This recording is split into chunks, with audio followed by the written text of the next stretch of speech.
Welcome to View from the Top. I'm Modele Sharafa Yusuf, and I thank you for tuning in. Let me assure you it's going to be time well spent as I'll be talking to an articulate public commentator, management expert, economist, and politician, Professor Pat Utomi. Professor Utomi, thank you for joining us. Great pleasure. Before we start our conversation, here are a few more things I'd like you to know about my guest.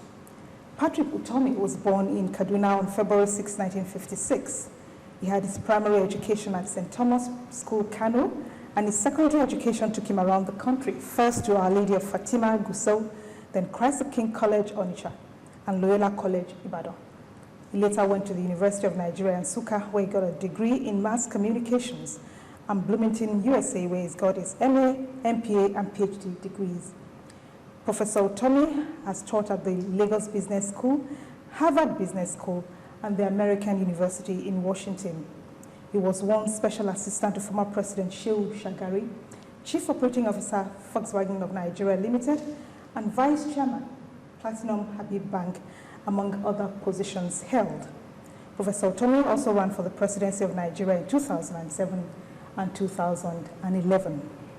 You coordinated the establishment of several civil society groups on good governance and accountability, such as Transparency in Nigeria, the Center for Values in Leadership, the Concerned Professionals, among other things. Among others, how can improved governance aid development in the longer term? Well, in very many ways. You know, one of the subjects that I'm almost fixated on, fascinated by, is how human beings make sustained material progress. How did the West grow rich? There are all kinds of explanations of how the West grew rich. But if you take many of them, you can knock them down. Oh, education. Hey, the caliphates of Istanbul, the Ottoman Empire, there was more science, more education there long before the West had any of those. But the gap between the poorest and the few powerful ones always stayed huge. Poverty was the remit of the human race. Man began to grow out of poverty primarily in the last 250 years. And it came out of Western civilization, the Industrial Revolution and all of that. So what made it happen? The education explanation is a useful but not sufficient explanation.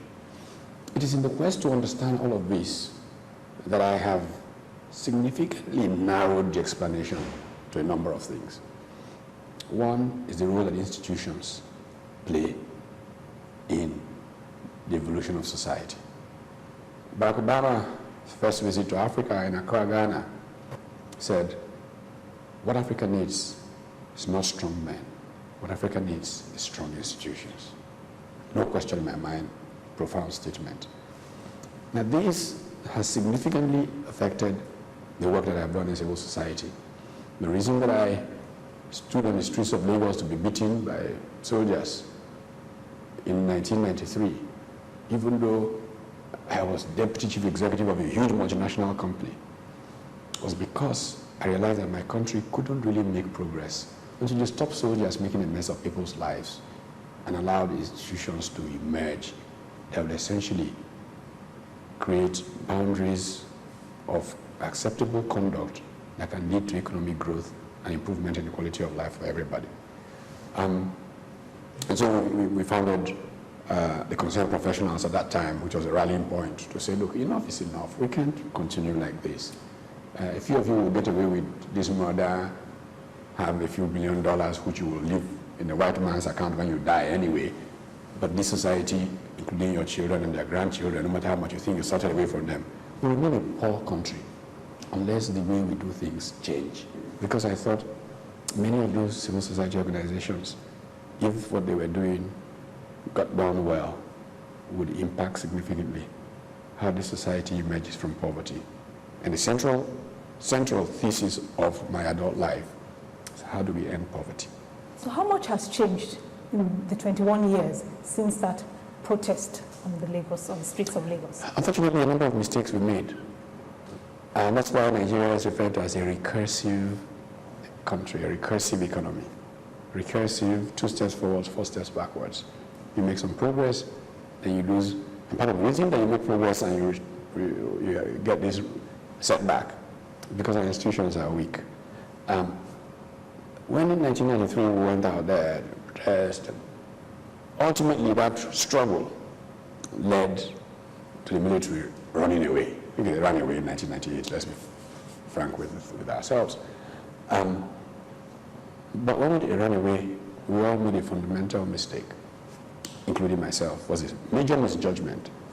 Many of us who came from civil society, and I've told you how my sense for the importance of the role of civil society is in the evolution of man's material progress. And so I saw myself as a civil society person. I'm not a politician. Let these politicians come and carry on. In the group that used to meet at my office, a number of outstanding professionals, mainly in their 30s and 40s at the time. And we had a meeting at which most of us said no. In fact, one of the group, a gentleman who later died, unfortunately, in the Bellevue crash, Wazir Muhammad, had suggested that we should create a political movement and go in to change society. Many of our colleagues and friends who thought, no, this politician is trying to drag us into politics. That's not what we are. That's not who we are. We're just professionals who want a better society. And so there was a majority rejection of the idea of participating in politics.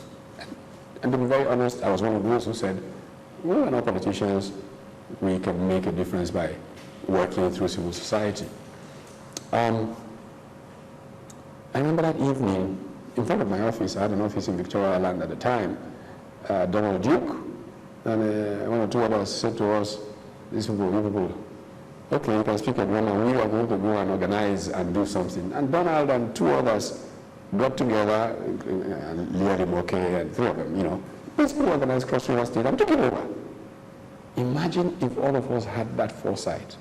Nigeria would be a different place today. The second person who's expressing this sentiment to me in the last 3 weeks, another was Shehu Sani, who was also who's an activist like yourself.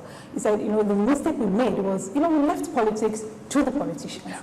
And now we're all paying for it. We're all paying very dearly, because it was even particularly tragic in 1998-99, for the reason that as the military tried to step away, the traditional politicians, the people who walk the streets with Chief Obafemi Awolowo, people who walk the streets with Michael Okpara, with Tafawa Balewa, with Zeke, we're not quite sure that these soldiers were really going. Is this part of their old game?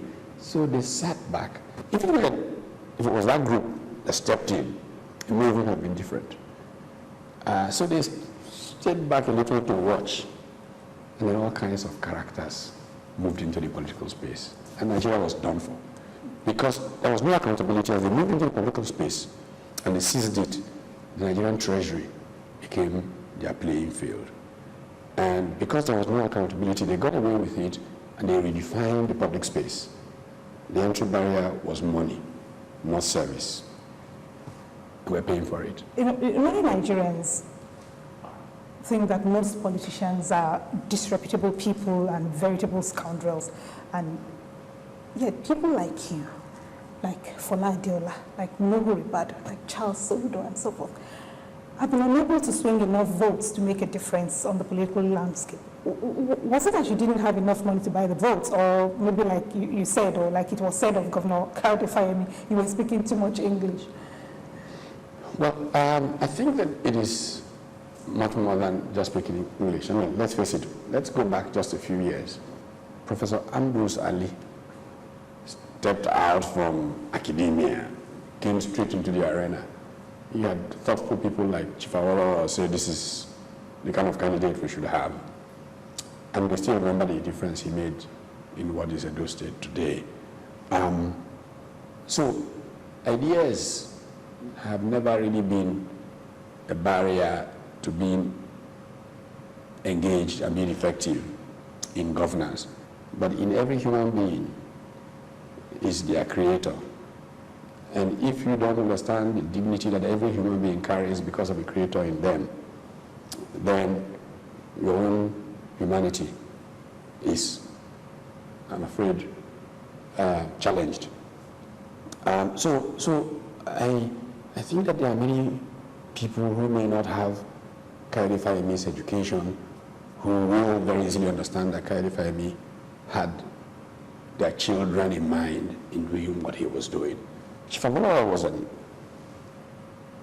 intellectual in the standards of the time, you know, but the people down there were with him. If you look at the leaders of the 60s, yes, many of them were teachers who were high intellectuals in their time, by the way. And you look at people like Dr. Michael Okpara as a medical doctor and those kinds of people. So ideas, knowledge, and intellect have never been barriers to connecting to ordinary people. Actually, I was just saying that tongue-in-cheek is something that's been said about intellectuals who come into politics. But what I'm trying to find out is you must have had time to do a post-mortem of what happened. What happened? How come you weren't able to swing? What happened was we've not had elections in Nigeria for a long time. Maybe things may begin to evolve. In 2007, there were no elections in Nigeria. I would challenge General Obasanjo to a debate on any platform anywhere on the planet. There were no elections in 2007. The Nigerian people didn't vote.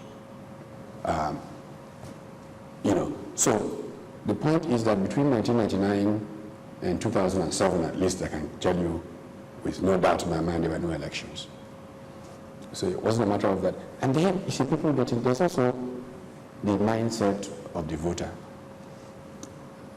The simple-minded voter does not want to vote for somebody who will lose.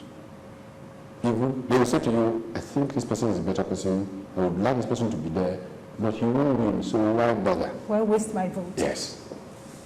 And so the people who connect power manage to construct a certain view of the world in many ordinary people that these people cannot possibly win. So those people say, why bother, since they can't win? So that's a major part of the problem that we have. We need to deconstruct the political space. And people know about service, and people know that people can really win before you can get people to vote in one direction or the other. So